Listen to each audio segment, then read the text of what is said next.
Hello friends, welcome to my channel competitive English with প্রাইমাইটেড। তো বন্ধুরা, আজকে 2017 এবং 2022-এর টেটের যে প্রশ্নমূল মামলা, তো সেখানে কি ঘটনা ঘটেছে আমরা সেটা দেখলাম। তো এবার বিশিষ্ট আইনজীবী আলী হাসান আলমগীর স্যার, তো উনি একটা বিষয় যেটা বললেন যে শেষ পর্যন্ত উনি কিন্তু বিষয়টা দেখবেন এবং যে রিপোর্ট যেটা জমা পড়লো সেটা আদৌ ঠিকঠাক সব জমা পড়লো কিনা, বা ডিভিশন বেঞ্চের নির্দেশ অনুযায়ী এটা হয়েছে কিনা, এমনকি যদি প্রয়োজনে ডিভিশন বেঞ্চে যেতেও হয় তো সেটাও কিন্তু উনি করবেন। এই বিষয়ে উনি জানালেন। তো চলো আমরা শুনে নিই উনি কী বিষয় বলতে চাইলেন। ব্যাপার সেটা হচ্ছে যে আপনারা নিশ্চয়ই এতক্ষণে শুনেইছেন যে কি হয়েছে। 17-র ক্ষেত্রে 1 নম্বর বেড়েছে, 22-এর ক্ষেত্রে কোনো নাম্বার বাড়েনি।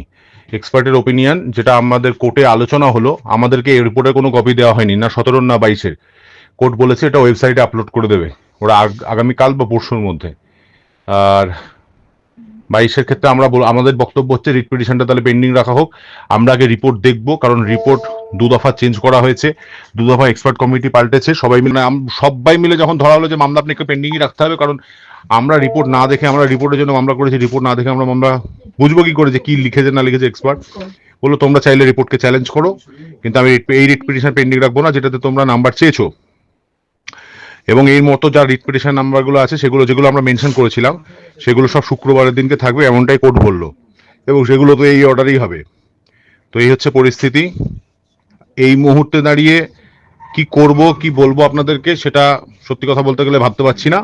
তবে রিপোর্ট মন্দ কি আছে আপনাদের সাথে সেটা আলোচনা করব, তারপরে পরবর্তী যদি কোনো স্টেপ নিই সেটা সবার সঙ্গে আলোচনা সাপেক্ষ অবশ্যই।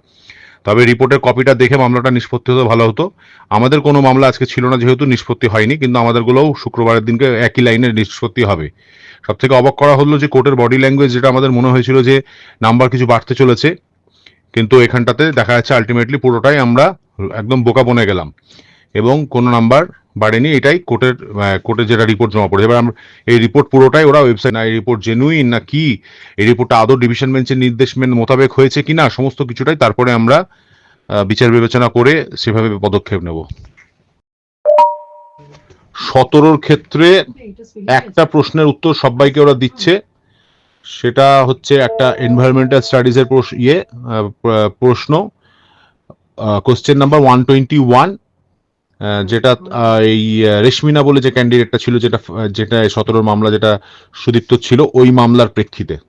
এবার ওটা দেখতে হবে বাকিদের ক্ষেত্রে কি হচ্ছে, ওটাতে সবাই নাম্বার পাবে।